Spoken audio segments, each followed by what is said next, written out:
ठीक है। Section C का क्वेश्चन नंबर 38 आता है हमारे सामने। Convert the following statement into chemical equations and then balance them. First है आपका question, hydrogen gas combines with nitrogen gas to form ammonia.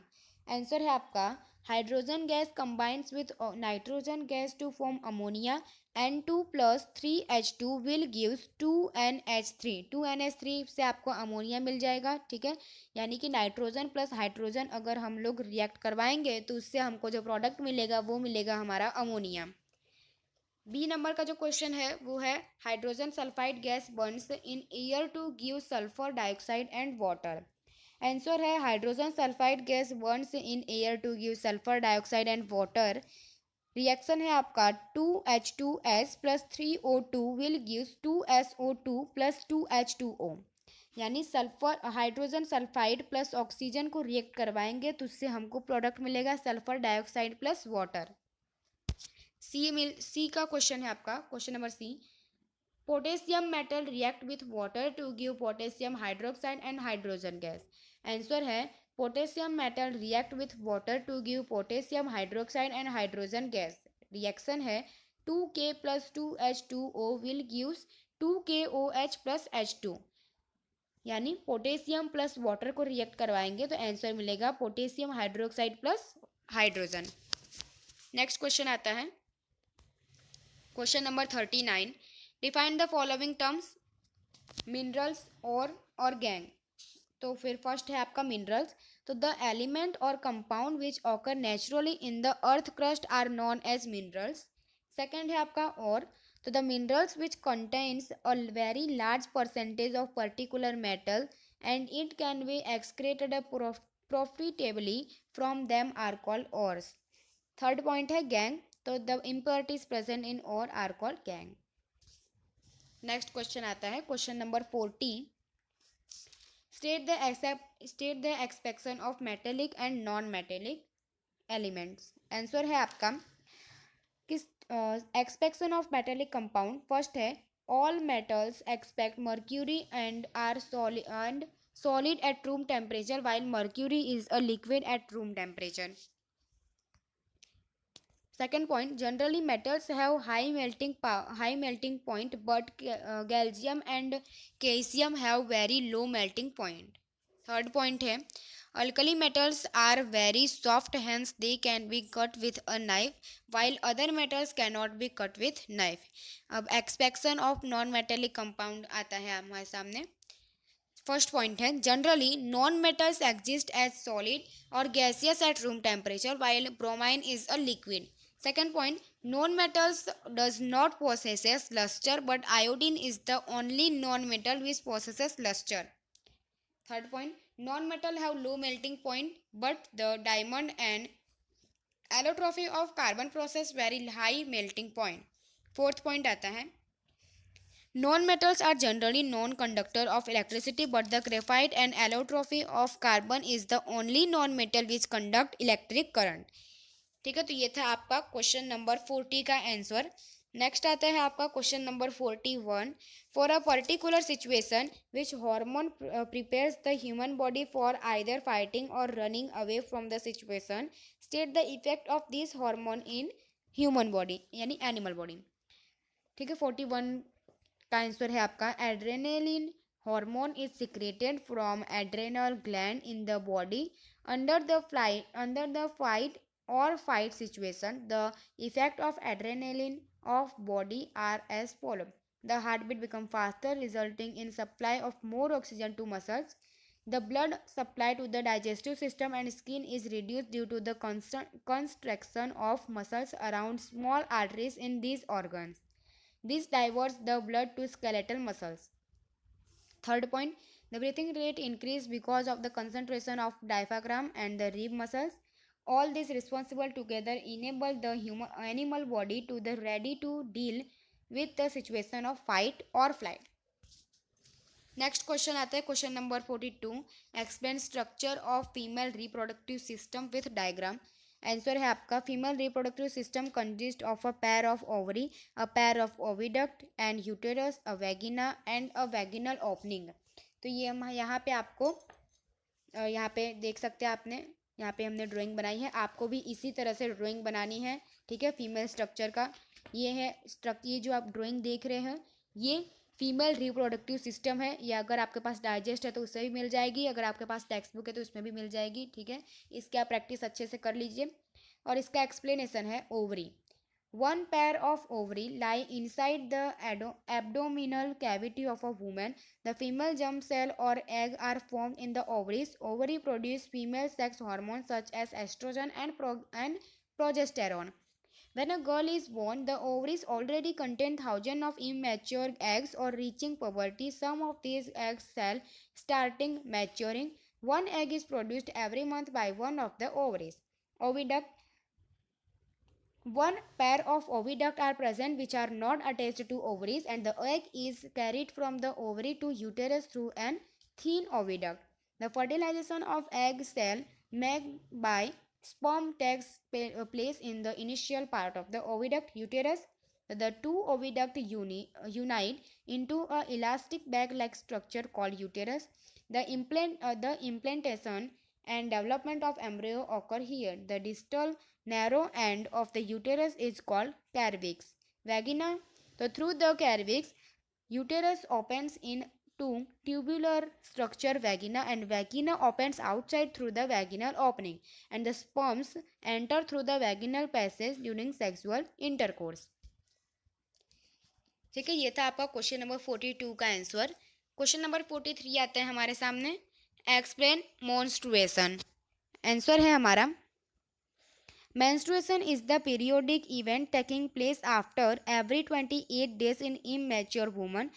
This is a cyclic process interrupted only by pregnancy.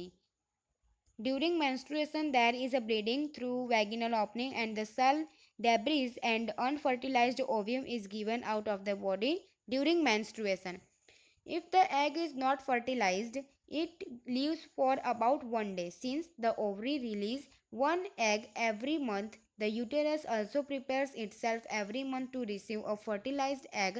Uterine lining becomes thick, spongy, and richly supplied with blood. But if fertilization does not occur, then this lining is not needed any longer. So the lining slowly breaks and comes out through the vaginal opening, and as such blood and mucus.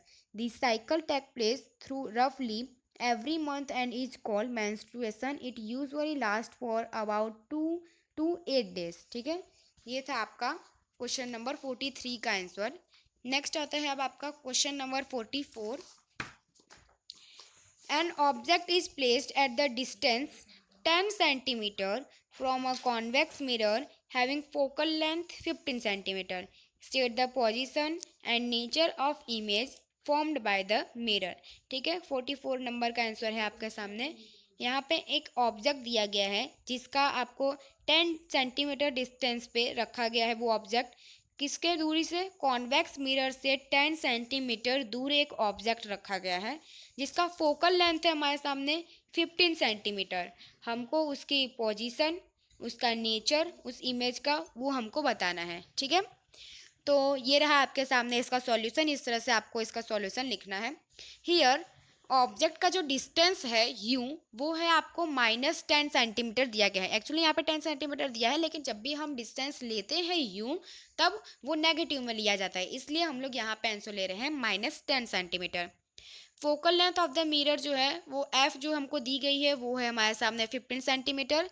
Image distance we हमको find करना है। ठीक है, तो यहाँ पे हम लोग मिरर फॉर्मूला लगा के इसका आंसर निकालने वाले हैं। मिरर फॉर्मूला क्या होता है? 1/f equal to 1/u plus 1/v, ये आपका है मिरर फॉर्मूला। तो हमारे सामने 1/v equal to 1/f minus 1/u है। 1 plus 15 minus 1/-10 equal to 1/15 plus 1/10 हो जाएगा। इक्वल टू अगर हम जो नीचे का बेस से हम कर देंगे तो हमारे पास आ जाएगा 30। ठीक है, और ऊपर क्या हो जाएगा हमारे सामने 2 + 3 यानी कि 5/30 हमारा आंसर आएगा। और जब आप उसको कट करोगे तो आपका आंसर आएगा 1/6 सेंटीमीटर, यानी वी आपका क्या आ गया है 6 सेंटीमीटर। ठीक है, The positive sign of V indicate that the image is formed behind the mirror.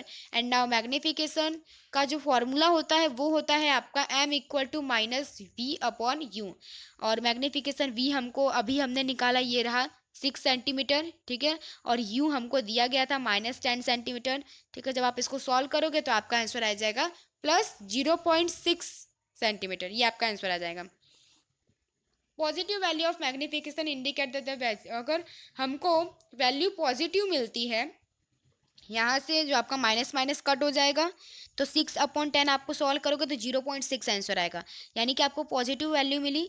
तो ये जो आपको पॉजिटिव वैल्यू मिली वो हमको क्या इंडिकेट करती है कि जो इमेज का जो मैग्निफिकेशन है वो हमको ये इंडिकेट करता है कि जो इमेज है वो वर्चुअल और इरेक्ट है, यानी the magnitude of magnification is 0.6 when which is less than 1, और 0.6 जो आपकी वैल्यू आई है मैग्निफिकेशन की वो 1 से कम है, और ये हमको क्या बताती है कि इमेज जो आपको मिला है वो डिमिनिश्ड है, ठीक है। तो ये था आपका क्वेश्चन नंबर 44 का आंसर। अगर आपको फिर भी 44 का सॉल्यूशन नहीं समझ में आ रहा तो हमें कमेंट कीजिए, मैं आपको इसको सॉल्व करके वापस से बता दूंगी। क्वेश्चन नंबर 45 आता है हमारे सामने।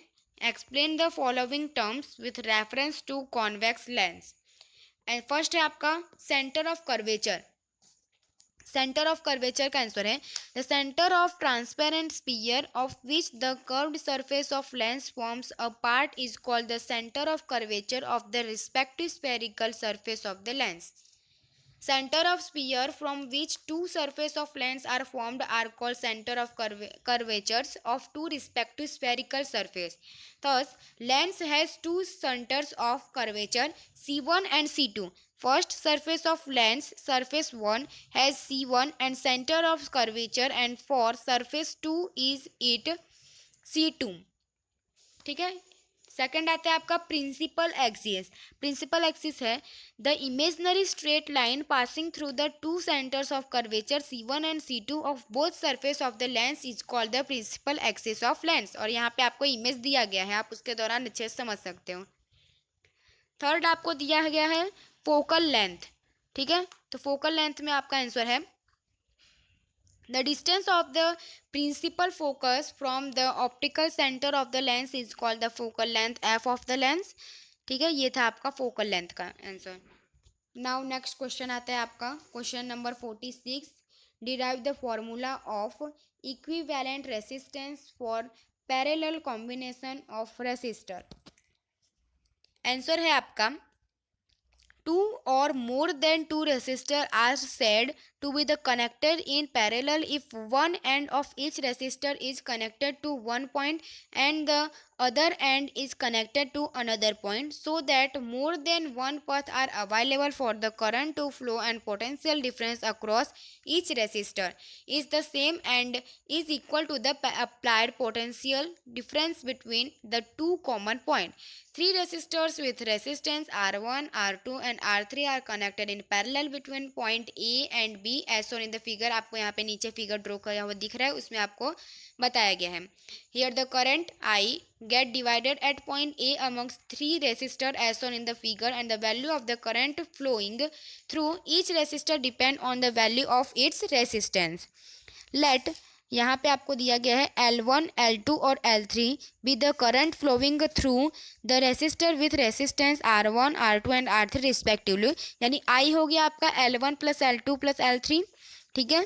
तो in the parallel combination of the resistor the potential difference across every resistor is equal to the potential difference V of the battery.